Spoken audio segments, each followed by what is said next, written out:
Hey guys, Miles here with Android Police. The Nvidia Shield is the most notable Android TV device to be released since the platform's inception, and the Shield has been around for a few years now, so we're going to be diving into how it's held up and if it's still worth buying one today. One thing I'd like to point out is that in my opinion, the device's design has not changed. It hasn't aged a bit and it's as badass as it ever was.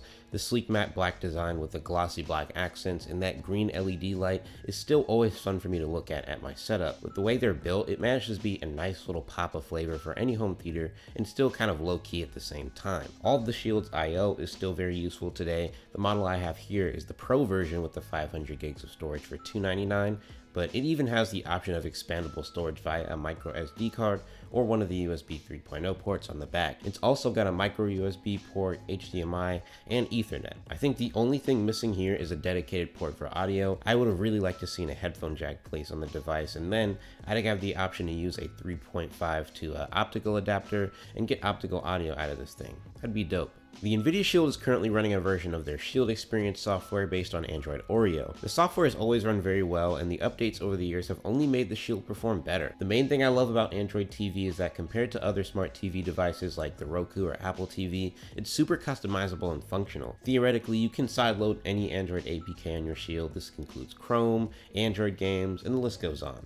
And while it is a bit unstable, just like any other Android device, you can root and install custom firmware on the Shield TV, although I wouldn't really recommend it. Another really great feature that holds up on the Shield TV is Nvidia's GeForce Now service. As long as your internet connection is solid, you can run some of the latest and greatest titles on your Shield TV, and they've really improved their library since it was first introduced. And while they obviously don't have every console title available on GeForce Now, for a casual gamer who might not want to drop another 200 plus on a dedicated console, this could be a great option. The Shield's Play Store also has some decent amounts of casual games, some platformers, 3D titles, and they all run flawlessly. App selection, like I said, is not really limited at all. For media consumption, you obviously have apps like Netflix, Hulu, Amazon Prime, Plex, the usual suspects, and they all for the most part handle 4K content perfectly. Netflix in particular does a really great job, but Plex can technically handle 4K content, but it's really picky about what kind of files work well, which is why being able to install a file browser to play MKV files and such directly is so useful on the Shield. ES File Explorer is basically the best option on the Shield, although I wish it wasn't, because ES kind of sucks comparatively speaking.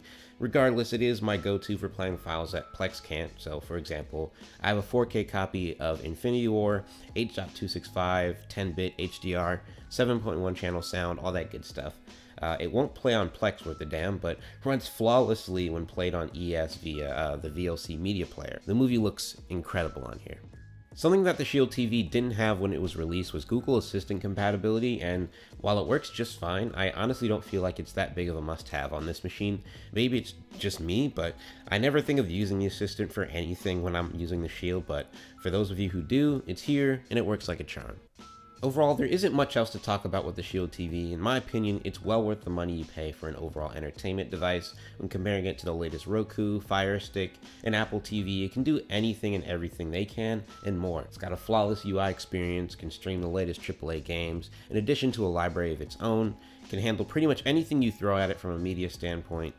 When I got my Shield a few years ago, I honestly thought I'd never touch it, but I've ended up pretty much using this thing 4 days a week since I got my hands on it. So if it wasn't obvious already, I'd highly recommend you picking this up if you're in the market for a new home media device. And while the regular version is great, the Pro Shield TV just unlocks so much more functionality with the extra storage and I/O. Years later, they're both still very much worth the price you pay. And when mentioning the price you pay, you can usually find pretty decent deals on the Shield. Currently, they've got the remote and remote plus controller models on sale.